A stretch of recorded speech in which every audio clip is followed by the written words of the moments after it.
Yes.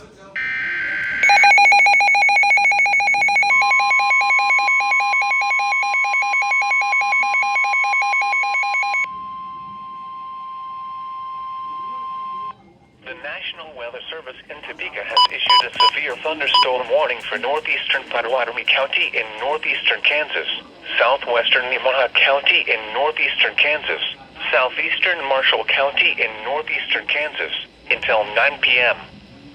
At 8:38 p.m., severe thunderstorms were located along a line extending from 4 miles southwest of Woodlawn to near Westmoreland, moving northeast at 40 miles per hour.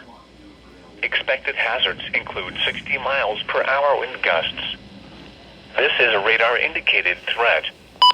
The following impacts are expected. Expect damage to roofs, siding, and trees. Locations impacted include Westmoreland, Blaine, Onega, Centralia, Corning, Maybettville, Wheaton, and Lillis.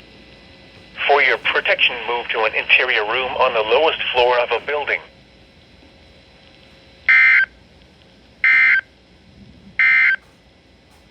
The National Weather Service